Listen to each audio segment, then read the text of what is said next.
This week in the Missouri Senate, we review a historic week. And the Senate should be able to debate these bills on the Senate floor. The state budget has to be balanced and submitted to the governor by May 10th. The next phase of the budget process started this week when Missouri senators were set to create their own version of the state's next spending blueprint. Senator Rusty Black of Chillicothe, who serves on the Missouri Senate Appropriations Committee, says every piece of the total budget is important. To be included within the budget included the specialized treatment for veterans and first responders who are suffering from PTSD. Senator Tracy McCreery of St. Louis County says the fiscal year 2025 budget is tied to Senate Bill 748. Also connected to the budget debate is the Senate has not had any conversation or debate on the floor regarding the federal reimbursement allowance. I filed the bill this year without a sunset. Really hard to balance a budget without knowing if you have $4.5 billion in it. Senator Lincoln Hough of Springfield chairs the Missouri Senate Appropriations Committee. He brought Senate Bill 748, which he sponsors, to the floor of the Missouri Senate on Tuesday evening. I think the last year that we did it, we put a 3-year sunset on it. We ended up having to do that during a special session because, like I said, it makes up about a third of our Medicaid budget, and we have to get it done. After lengthy discussion, Senate Bill 748 received preliminary Missouri Senate approval early Thursday morning. This measure still needs another positive vote before it could move to the Missouri House of Representatives for consideration.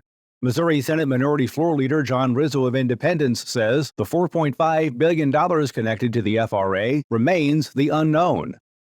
Well, just get it out and deal with it later. Well, that's really kind of not the process, right? So assuming the FRA will pass, if you change it, you'll have to change it on the floor with the committee sub, which circumvents the entire committee process. There's always a path for everything until May. We'll deal with that when it happens. There are other factors involved in getting the budget passed. Some Missouri senators want to see Senate Joint Resolutions 74, 48, 59, 61, and 83 sent to the governor immediately.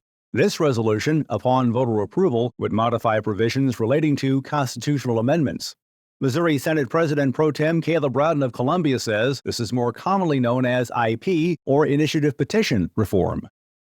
Some of this stuff always depends on timing. I don't know when they plan to send that over. I'm not going to speculate as to what's possible or not until we see what's in it. We'll take it as it comes.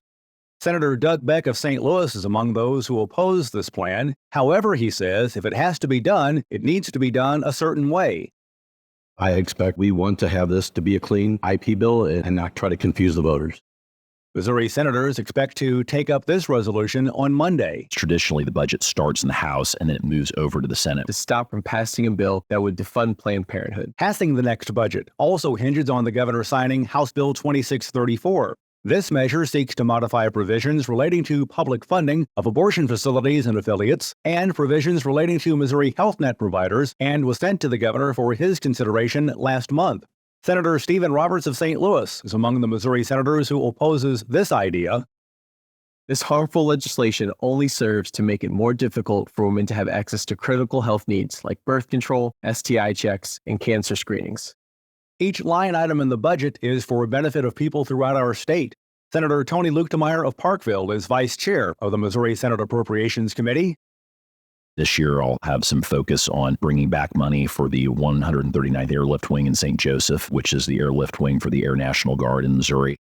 By law, the budget has to be delivered to the executive branch no later than 6 p.m. on Friday, May 10th. No further business coming before the body. I move the Senate. There are 2 weeks left in session, which will resume on Monday. And remember, you can follow these and other issues facing the Missouri Senate by visiting our website, senate.mo.gov. Reporting from the state capitol, I'm Dean Morgan.